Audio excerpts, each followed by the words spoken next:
Hey there, Final Fantasy Tactics. We need to talk.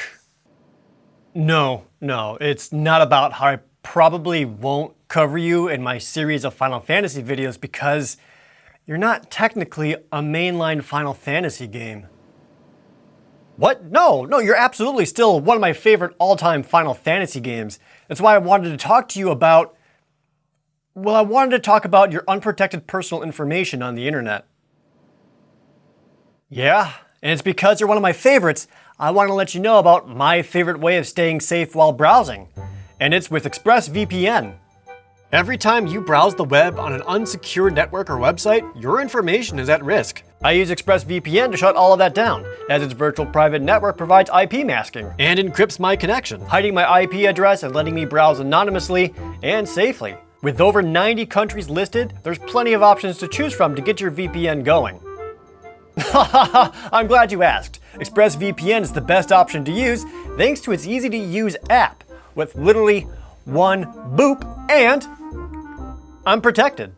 Plus, it has consistently faster speeds than other VPNs. Plus, if there's ever any issues, I can use the 24/7 customer support to get help fast and not have to wait around for hours. Or even something simple like trying to watch a video that's blocked in your country, ExpressVPN lets you get around that. For example, Blade Runner 2049. With how much time we're spending online these days, you need to be protected just by using ExpressVPN. And I've seen what you've been browsing. You should really use ExpressVPN. Find out how you can get 3 months for free by clicking the link in the description below or by going to expressvpn.com/ProJared. ExpressVPN, keep your internet usage safe.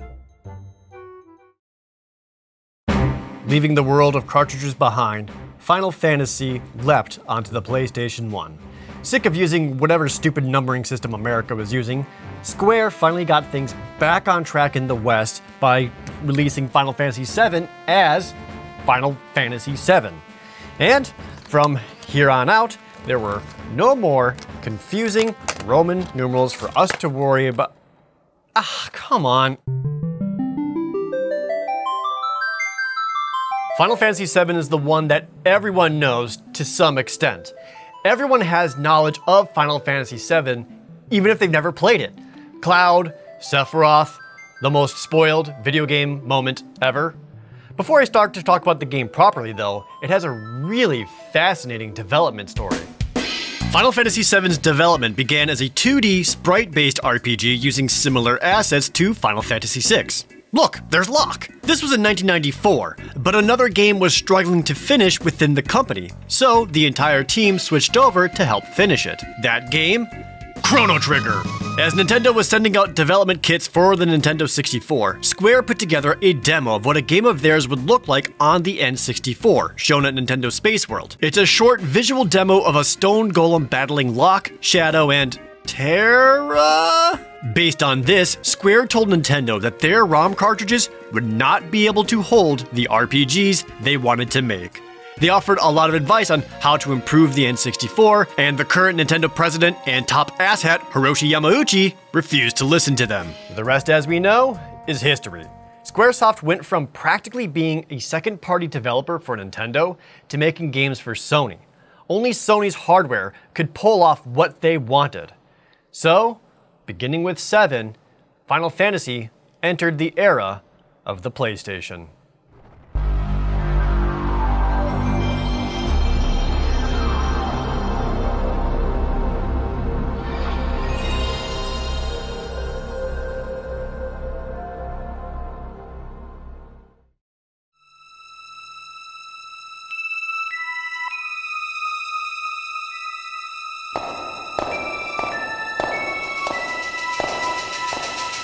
I can't ever properly relate how mind-blowing this was in 1997. Graphics like this didn't exist on console yet. So cinematic, so expressive, so much to see. As a returning fan, to see a drastic shift from fantasy settings to one that is purely industrialized was jarring. It's as if the new art style made it easier to accept the new sci-fi setting. As the camera pulls back and we see Aerith for the first time, the logo appears and says, "Yeah, this is the world you're in now."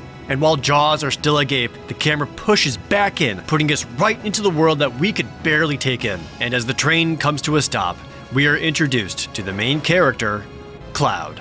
Within seconds, we also get a taste of the battle system and get to learn a bit more about Cloud, which basically amounts to, damn, that's a big-ass sword! In all seriousness, Cloud being a central character and more or less the player insert provides something to the gameplay that the Final Fantasy series was seriously lacking: role-playing.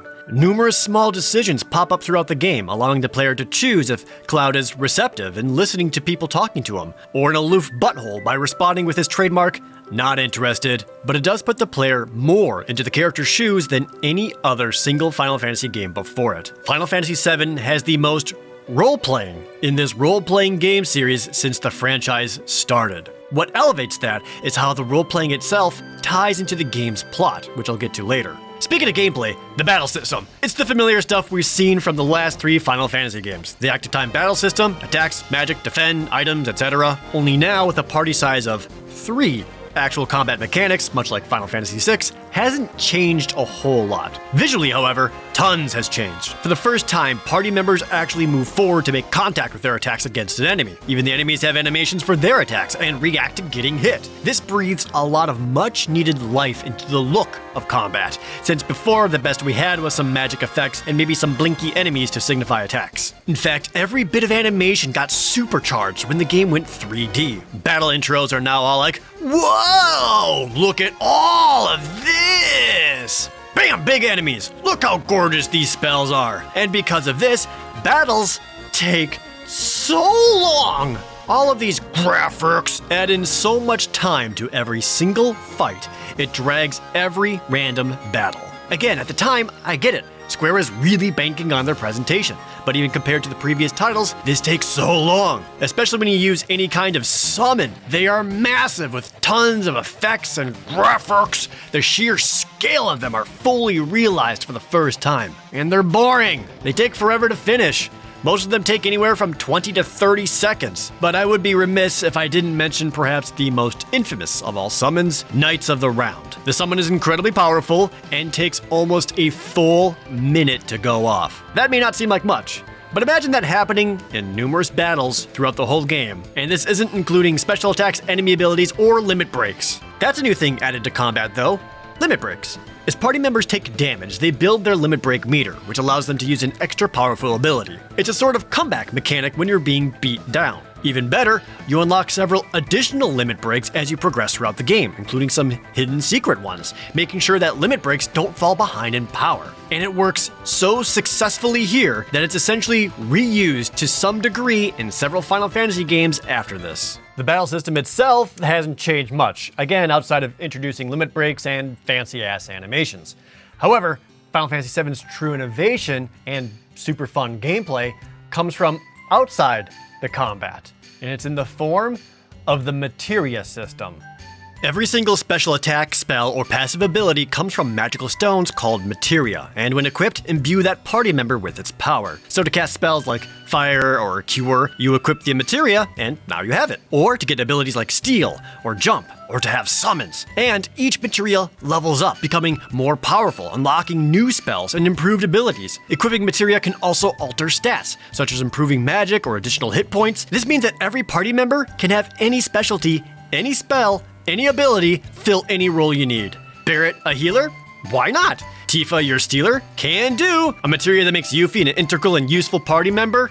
There isn't one. This allows for full customization of your whole party, even beyond that of Final Fantasy V. Materia can be easily swapped around and re-equipped by anyone, and once you start finding linked Materia slots, allowing you to combine the effects of two, you see the possibilities expand before you. You start to see ways Materia can be linked together for devastating effects, oftentimes giving the player a feeling of breaking the game. It's an intentional design to empower the player and make them feel especially clever, just like the developers wanted. Using an RPG system that makes you feel like you understand it, exploit it, and subsequently feel smarter than it, by design, makes for a fun RPG. The Materia system is an incredibly improved, much better take on the Esper system from Final Fantasy VI. It's the standout mechanic of Final Fantasy VII. It's that sense of progression from improving Materia and discovering new combinations that makes the game so fun to play. Materia is so good that seeing one laying around drives you to want to get it because who knows what new thing it could provide. There's a drive to collect them, level them up, and make each character play how you want. And the fact that weapons and armor all have varying amounts of available materia slots, you have to think, strategize, and be choosy with what materia goes where. That restriction drives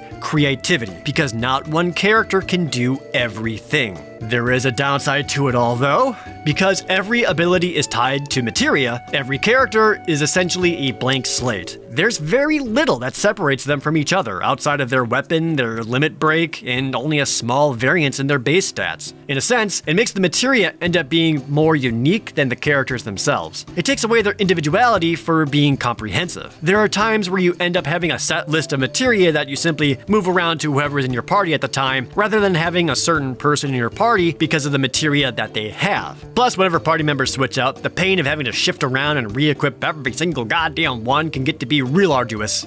Moving around materia is really annoying, yeah. But it's a great system. Even I don't personally like how it makes characters less important than the materia itself sometimes. But man, it allowed me to have fun throughout the whole game. It allowed for so much customization and discovery and replayability. That's what makes it so good. Which, if the base mechanics are so fun, as is, why are there so many mini-games? There are so many mini-games. I'm not even talking about the big ones. I mean the smallest, most arbitrary ones every time you turn the corner. Oh my god, they are exhausting. None of them are actually good. They're just there. Motorcycle chase? Have you played it recently? The controls are so slippery and all over the place, it's jarring. Chocobo racing? It's fine, I guess, if uninvolved. Doing squats? Minigame. Swinging across a rope? Minigame. Some weird-ass CPR out of nowhere? Minigame. Snowboarding?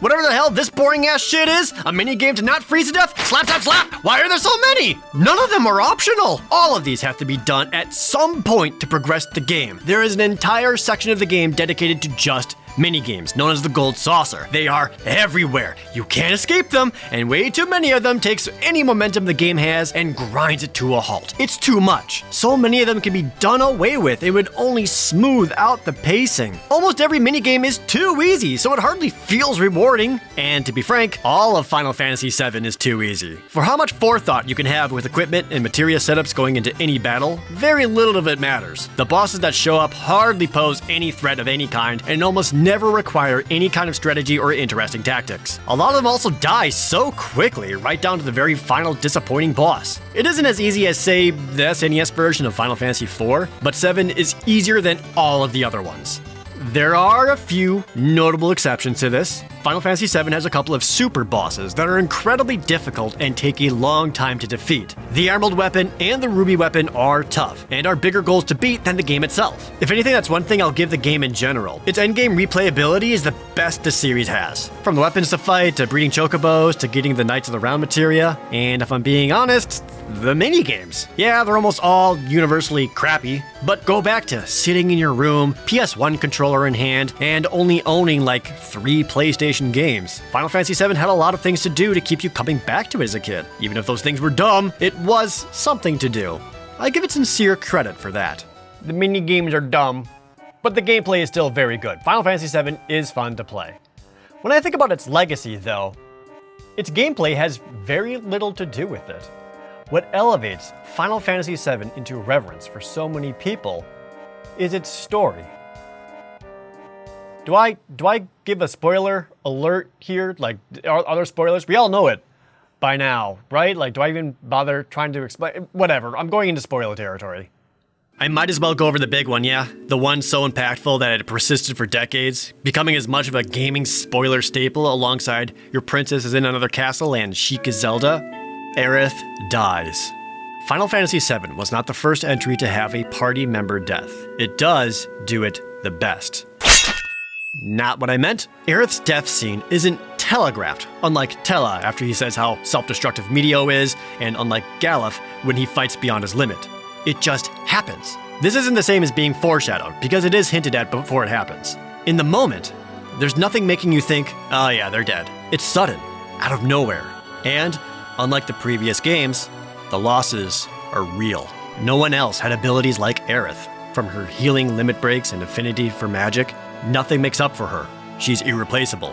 When she dies, her iconic theme plays, now conveying a feeling of pain and sorrow. And before anyone can grieve, including you, the player, another boss fight with a form of Genova starts. And to further cement that feeling of not processing what just happened, not ready to move on, her death still fresh on your mind, Aerith's theme continues throughout this entire boss battle.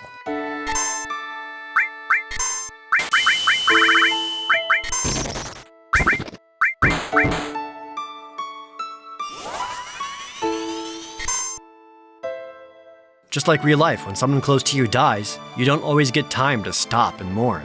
You're still going, even with that pain fresh on your mind. That's what makes this scene powerful. Not because of the shock value, because of the way it lingers and festers in your heart, all the while not giving you time to breathe.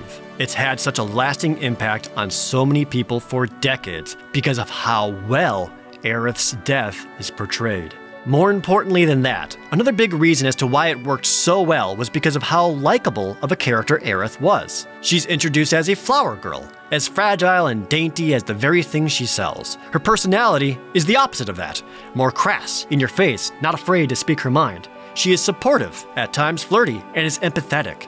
There was a lot to like about her. And one of the things that was so great about her was how well she got along with every other party member. Despite battling her for the affections of Cloud, Aerith gets along great with Tifa. They support each other and can both recognize that they're fine without him too. The friendship that develops between Aerith and Tifa is easily my favorite in the game. And for how widely known the biggest twist of all of Final Fantasy VII is, I don't think it's the main one. The bigger twist that has deeper implications and sets so many more things in motion is Cloud himself. Throughout the whole game, there are several truths about Cloud. He was trained in Soldier, the military force for megacorporation Shinra in the center of Midgar, fought alongside main villain Sephiroth, watched Sephiroth burn his and Tifa's home village down, now wields his personal Buster Sword as a mercenary. Several times, though, Cloud's mind cracks a bit, flashes of static, as if his, no pun intended, clouded memory is trying to clear itself. It never quite makes sense. That's one of my favorite literary devices of Final Fantasy VII.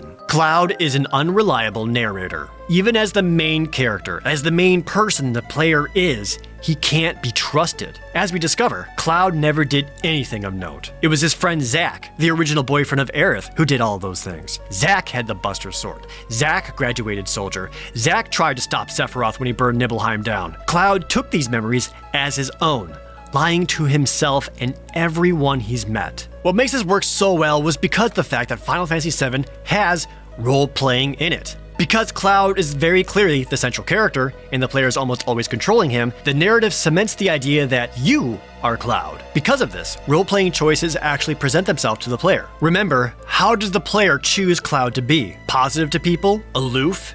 How nice is he to his teammates? This can alter scenes, such as who you go on a date with at the Gold Saucer. The most effective use of this kind of role-playing choice is when Cloud is telling the story of Nibelheim. It's in a flashback, but the player has control. Everything the player does, Cloud narrates as part of the story. However, with each choice, Tifa asks, "Cloud, is this what happened?" And the player can respond with yes, and can continue additional side scenes. But as we learn, Cloud never did any of that stuff in Nibelheim. Cloud is not only an unreliable narrator to his friends, but also to the player, saying that the player's actions happened when they didn't. It's why Tifa questions Cloud so often. She was actually there, he wasn't. This is all tied to Cloud's character and his main story arc, claiming his own identity. This is further signified with the final battle, with Cloud's consciousness receding into itself to battle Sephiroth, to physically and metaphorically vanquish Sephiroth's control over him. That's why Cloud is such an iconic, popular character. It's his complexity, flaws, and how he develops that resonated with so many players. It isn't because he's a hot anime boy with sick muscles and a big sword and at least 3 chicks fighting over him. Oh wait, nope, that's why so many kids in the 90s loved him. They saw power fantasy. As for the rest of the cast, well, they're either bland, unlikable, and all underdeveloped. It's real rough. The only honest, good characters are Cloud and Aerith.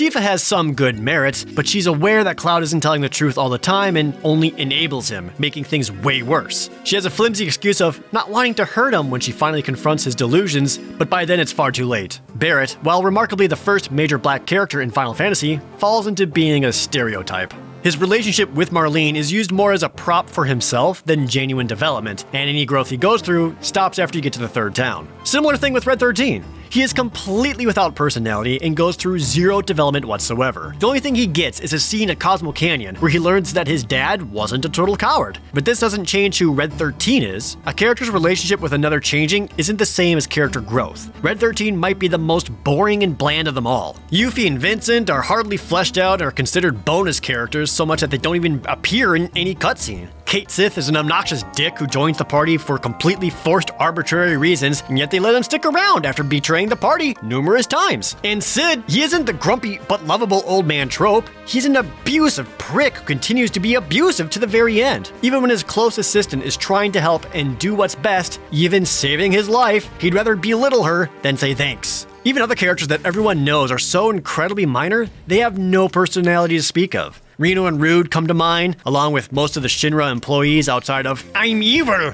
Even someone like Zack, who became a very popular character, even though he has a grand total of like 6 throwaway lines in the entire game. Nothing can be gleaned from them other than he is a Cloud with black hair. This game lacks interesting characters. But what of Sephiroth, the same breakout star alongside Cloud? He's memorable mostly because of his appearance. His bare chest and long white hair gives him the same physical traits that a typical hero would. He's far prettier than any other antagonist before him. A stupidly long sword to reflect Cloud's stupidly big sword gives him additional coolness factor. He just looks cool, but he isn't interesting. The build-up before he finally appears takes a very long time. He isn't a constant threat to the party, but rather a myth told to you over and over, and therein lies a weak storytelling choice. Telling, not showing. You are told how great and powerful Sephiroth is. In the instances where it is shown, such as in flashbacks, don't portray him as a big bad threat properly. And the times where Sephiroth does appear to confront your party, it isn't actually him, just some different cell of Genova alien taking his place. He has some powerful, memorable moments, absolutely. But as a fleshed out character, he falls flat. Fun fact, Sephiroth was first voiced with his appearance in Kingdom Hearts 1, and he was voiced by Lance Bass of NSYNC fame. And you can tell that Lance is super proud of this fact because if you go to his Twitter profile, it says right on there, OG Sephiroth, this is real, you can look it up.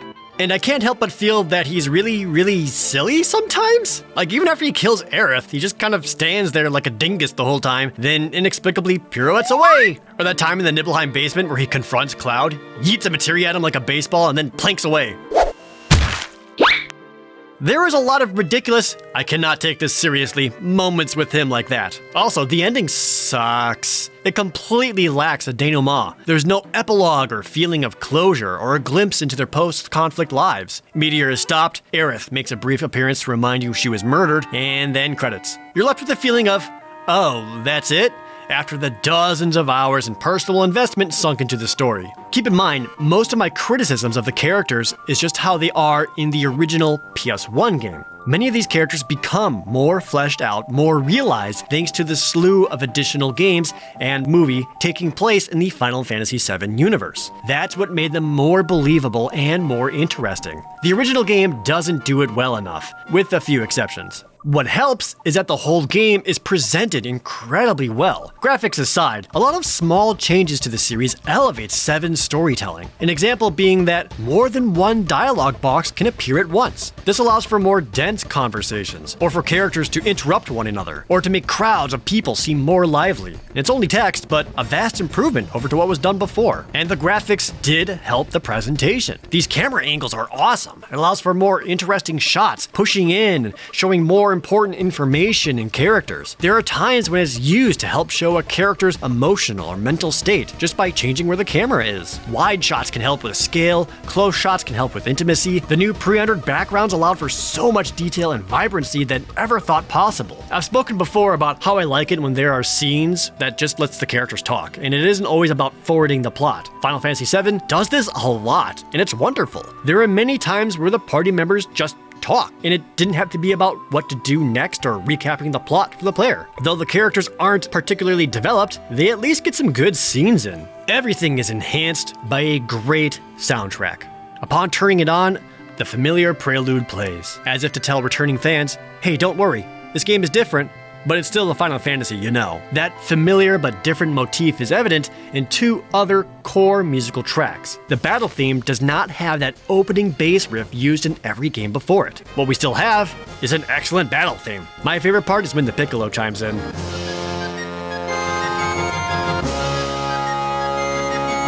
Also familiar, but different, the victory theme starts the same, but goes into something completely new.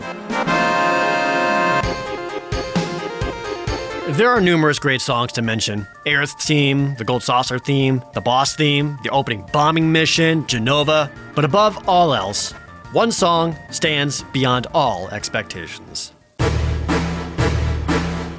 One Winged Angel is the perfect track to bring the feeling of gravity to a final boss fight. It's imposing, unsettling, and makes the player feel underprepared. There's a great interview with Nobuo Uematsu on how he created the song by making dozens of 2 to 4 measures of music and then placing them together like a puzzle. It's a fascinating thing to learn about, and I highly recommend it. Having vocals like that show up in a video game soundtrack, much like the rest of the game, blew people's expectations away.